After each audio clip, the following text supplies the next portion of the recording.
সব ঠিক আছে তো? ওকে। আসেন এবং ডিপ জলের দাম ইয়ে করে বলেন আপনি ডিপ জলের কতদিন ধরে ভক্ত কত আসসালামু আলাইকুম। আমার দেশবাসীর কাছে একটা কথা বলতে জন্য আমি লাইভে আসলাম। আমি ডিপজল ভাইয়ের ছোট থেকে ভক্ত, তার ছোট থেকে আমি ছবি দেখি টাকার পাহাড়েতে। তখন এতটা আমি ভক্ত ছিলাম না। যখন দাদিমা, চাচু, বেহেস্তের চাবি, গোলাম, সুলতান খা, কাজের মানুষ ভাই, গরিবের বন্ধু, রিস্কাওয়ালা যখন এই ছবিটি করলো সুলতান খা, তখন আমি ডিপজল ভাইয়ের পুরাপুরি ভক্ত হয়ে গেলাম। তখন স্বপ্নে আইসা আমার ডিপজল ভাই বলতেছে, বোন তুই কাঁদিস কেন, তুই লাল শাক দিয়া তুই ভাত নিয়ে আমি তোরে খাওয়াই দিই। এরপরে তো নেই আমার ডিপজল ভাইরে আমি অনেক ভালোবাসি, শ্রদ্ধা করি, বড় ভাই হিসেবে আমার এই বুকে থান দিছি এবং তার আমি মাতার তাজ হিসেবে মানি। আমি তার 5 বছর ধরে তারে খুঁজে বেড়াইতেছি। এই রমজান মাস আসলে তার 6 বছর পূরণ হব। এই 6 বছর ধরে তার আমি খুঁজা বেড়াইতেছি। স্বপ্নটা দেখছেন কখন? স্বপ্নটা দেখছি আজকে 5 বছর। 5 বছর পরে যে প্রেস ক্লাবের সামনে আজকে আসছে না, আজকে প্রেস ক্লাবে আমি 7 মাস, প্রেস ক্লাবে 7 মাস, গুলশান, বনানী, গাবতলি, এফডিসি আমার তার খুঁজা শেষ। কোনো জায়গায় লাস্টে আমি পাইনি। কি বলে? আমি কোথাও পাই না। তার সিকিউরিটি বলে সে বাংলাদেশে আছে, কিন্তু আমি মানি সবারই ডিপজল ভাইয়ের ভক্ত আছে। যেমন মান্না ভাইয়েরও ভক্ত ছিল, মান্না ভাই দুনিয়াতে নাই। এই যে সালমান শাহ ভাই মারা গেছে, সালমান শাহ ভাইয়েরও ভক্ত এখনও আছে। এই যে জসিম ভাই মারা গেছে, জসিম ভাইয়েরও ভক্ত আছে। কিন্তু আমিও তো ডিপজল ভাইয়ের ভক্ত, ডিপজল ভাই বাচ্চা আছে, সে কি ভিডিওটা কি পায় না? আমি তো তার পাগল ভক্ত। আজকে যদি তার পাগল ভক্ত যদি না হতাম, আজকে তো আমি রাস্তায় নামতাম না, আজকে তো আমি স্বামী হারাইতাম না, আজকে আমি সন্তান হারাইতাম না। স্বামী হারাইছেন কেন? আমি ডিপজল ভাইয়ের কারণে আজকে আমি স্বামী হারা, সন্তান হারা, বাবা মা হারা। আজকে আমার এটার কারণ হলো আমি ভাইজানের ছোট থেকে ছবি দেখি, তার ভক্ত হয়ে গেছি, তার আমি বড় ভাই হিসেবে শ্রদ্ধা করি। এবং আমি ডিপজল ভাইরে অনেক বছর ধরে খুঁজে বেড়াইতেছি। তাদের আমার বাবা মা, স্বামী, তাদের কেউরই পছন্দ না যে আমি ডিপজল ভাইরে খুঁজে বেড়াই। সবাই বলে ডিপজল ভাইরে তুমি খুঁজে বেড়াও, কিন্তু ডিপজল ভাই তো তোমারে ডাকে না, তুমি কেন ডিপজল ভাইরে? কিন্তু আমার এই মনটাকে আমি বুঝাতে পারি না। এই কারণে আমার স্বামী আজকে 4 মাস থেকে আমার স্বামী আমার ক্ষেত্রে গেছে গা, 4 মাস হলো। তো এখন আমি রাস্তায়, আমি এখন একটা ছোটোখাটো চাকরি বাকরি করতেছি, নিজের পেটটা চালাইতেছি, কিন্তু তবুও আমি চাকরি করে শান্তি পাই না। সবাই বলে তুমি ডিপজলের ভক্ত, ডিপজলের বোন, ডিপজল তোমার বাড়ি দিছে, ডিপজল তোমার গাড়ি দিছে, তুমি ভাইরাল হয়েছ, তুমি টাকা পাও, কেন গার্মেন্টসে চাকরি করো, কেন তুমি কাজ খুঁজে বেড়াও? আমি কারে কম এই কথাটা, দুঃখের কথাটা আমি কারে বলবো? আমি নামে ভাইরাল, কামে না। কিন্তু তবু আমার ইচ্ছা, ডিপজল ভাই আমার সব কিছু হারাই গেছে, তবু আমার কোনো মনে দুঃখ নাই, কষ্ট নাই। আপনার জন্য রাস্তায় আছি, তবু আমার কষ্ট নাই।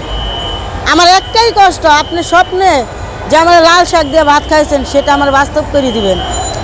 আর আপনার কাছে যদি ভিডিওটা যায় থাকে, ডিপজল ভাই এই পাগল ভক্ত, আপনার অনেকে ভক্ত আছে, কিন্তু আমার মতন ভক্ত কেউ রাস্তায় আসে নাই, আপনার সামনে কেউ না ভক্ত আসে নাই, একমাত্র এই ভক্তই কিন্তু আপনার সামনে আসছে। এই পাগল ভক্তরে এক মুঠো ভাত খাওয়াই দিয়ে মৃত্যুর আগে কেন ডিপজল ভাই? আজকে আপনি দুনিয়াতে আছেন, কালকে থাকবেন না। আমি দুনিয়াতে বেঁচে আছি, আমি নাও থাকতে পারি, কিন্তু আমার এই রুহটা অনেক কষ্ট পাবে, এই রুহটা ঘুরে ঘুরে বেড়াবে এক মুঠো ভাতের জন্য। আমরা দেখতাম যে আপনি তার ছবি গলায় দিয়ে বিভিন্ন অন্য সাজে আসতেন, কিন্তু আজকে ডাইরেক্ট তার ছবি প্রিন্ট করে 3 পিসের মধ্যে নিয়ে আসছেন। এটার কারণটা? এটার কারণ হলো আমি সামনেও ছবি দিছি, আমি পিছনেও ছবি দিছি।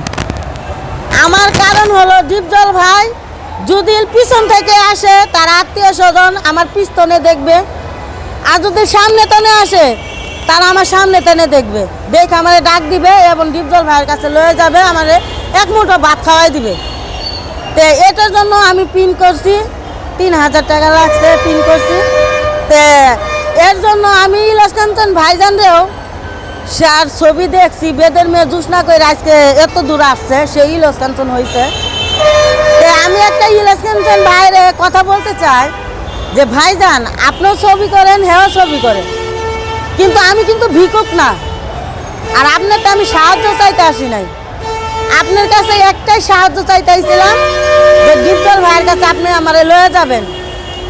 তা না কইরা 2 ঘন্টা অপেক্ষা করার পরে আপনারা যখন আমি ধরলাম, বললাম ভাইজান ভাইজান আমার একটা শুনেন, স্যার গো আমার একটা কথা শুনেন, স্যার ও স্যার আপনি কি করলেন, আমারে চর উঠাইলেন। তাও আমি মনে কষ্ট পাইনি। যখন আমারে বাস্তবে মানুষের কথা বলে যে পর্দার বাহিরে যেরকম ভিলেন, তে পর্দার সামনে আইসা এই ডিপজলের ভক্তরে আপনি ভিলেনের মতন একটা ধাক্কা দিলেন, মনে বড় অনেক কষ্ট পাইছি। তে এরকম কষ্ট মনে হয় আমি এত 5 বছর ধরে ঘুরতাছি, এই কষ্টটা আমি পাইনি যে আপনি ধাক্কা দেওয়ার পরে আমি পাইছি। আপনি একটা জনপদ সরকারের রাস্তার চেয়ারম্যান, কিন্তু আমার মনে হয় না আপনি জনগণের ভালোবাসেন মন থেকে, গরিবকে ভালোবাসেন মন থেকে। যদি গরিবের ভালোবাসতেন, আপনি যদি ভালোবাসার মন থাকতো, তাইলে এই অভাগিনী ডিপজল ভাইয়ের ছবি দেখা আমার সাথে 1 মিনিট হলেও একটু কথা বলতেন। আচ্ছা, ওই দিন যে আপনাকে ইলিয়াস কাঞ্চন সাহেব ধাক্কা মারলো, এখন যদি আপনাকে ফোন করে কাছে টেনে নেয়, তাহলে এখন আপনি আপনার কেমন লাগবে আর আপনি কি করবেন? আমাকে ইলিয়াস কাঞ্চন ভাই ধাক্কা মারছে ঠিক আছে, আমাকে যদি সে বুকে টাইনে নেয় নেক আমি খুশি হব। কিসের জন্য, সে কি কারণে আমার ধাক্কা মারলো? আমি তো একটা মা জননী কারে কয়, আমার মতন মা জননীর গর্বে তো নেই 10 মাস 10 দিন পরে ইলিয়াস কাঞ্চন ভাই রয়েছে। সে মা জননী রে সে কিভাবে সে ধাক্কা মারতে পারে? সে তো একটা জনপদ রাস্তার চেয়ারম্যান, তার তো দরকার গরিব দুঃখীর পাশে থাকতে, তার তো দরকার একটা গরিবের কথা শুনতে। একটা ভিক্ষুকও যদি আসে তবুও তার মুখের ঘাম মুছে দিয়া তার সাথে 1 মিনিট সময় দেওয়ার দরকার। সে তা না কইরা সে আমারে ভিলেনের মতন এমন একটা ধাক্কা মারলো, আমার মনে অনেক কষ্ট লাগলো। যদি কাঞ্চন সাহেব আপনাকে ডাকে তাহলে আপনার কেমন লাগবে? ইলিয়াস কাঞ্চন ভাই আমারে ডাকুক, ভালোই লাগবে। সে তো তার ভুল বুঝতে পারবো, তখন তো আমি বুঝবো যে না ইলিয়াস কাঞ্চনের ভাইয়ের ভুল সে বুঝতে পারছে। আচ্ছা, আমরা দেখলাম যে গত আওয়ামী লীগ সরকারের সময় ডিপজল সাহেব সে আওয়ামী লীগের নমিনেশন চাইছিল, কিন্তু এখন যখন সরকার পতন হয় সে এখন বিএনপির ব্যানার দিয়ে বিএনপির নির্বাচনী প্রচারণা চালাইতেছে, এটা কিভাবে দেখেন আপনি? এটা আমি দেখি যখন যে সরকারে আসে তখন তারই কথা বলতে হয়।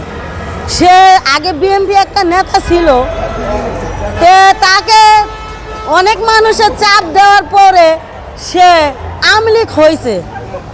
হওয়ার পরে যখন পদত্যাগ করলো শেখ হাসিনা, শয়তান শেখ হাসিনা, যে বাংলাদেশটারে সে ধ্বংস করে ফেলাইছে। করার মধ্যে কি করছে? একটা রাস্তাই করছে, আর কিচ্ছুই করে নাই। জনগণের ঘাস মাইরে খাইছে। তো এটাই আমার একটাই, আমার নাম রাশিদা, আমার বাড়ি জামালপুর শেরপুর, আমি থাকি শনি একটা গোবিন্দপুর স্কুলের সামনে। আমার মোবাইল নাম্বারটা যদি সবাই ডিপজল ভাইকে দেন, সে যে আমার সাথে কথা বলে 019। আমার বাড়ি হলো জামালপুর, আমি থাকি শনি একটা গোবিন্দপুর স্কুলের সামনে। আর আমার মোবাইল নাম্বারটা হলো 01961615398। ডিপজল ভাই আপনার কাছে যদি ভিডিওটা যায় থাকে, আমার লাখ লাখ কোটি কোটি ভাই বোনের কাছে আমার অনুরোধ এবং রিকোয়েস্ট, আপনারা দ্রুত এই ভিডিওটা সবার কাছে পৌঁছাই দিয়া, আমার ডিপজল ভাইয়ের কাছে পৌঁছাই দিয়া আমার সাথে একটু দেখা করায় দেন। ডিপজল ভাই আপনি যদি এই ভিডিওটা পাইও যদি না আসেন, তাইলে দেশ জীবন শহীদ হন। আমার 2টা ছেলে থুয়ে আমার এই জীবন আমি ত্যাগ করব। আমি আত্মহত্যা করে প্রমাণ করে দিয়ে যাব। ডিপজল ভাই আপনার একটা ভক্ত ছিল যে আপনার জন্য ঘুরছে প্রত্যেকটা রাস্তায় 5 বছরে, তাও আপনার দেখা পায় নাই। সে আমার হাতে এক মুঠো ভাত খাওয়ার জন্য সে মৃত্যুবরণ করছে। এটার জন্য দায়ী থাকবেন ডিপজল ভাই আপনি।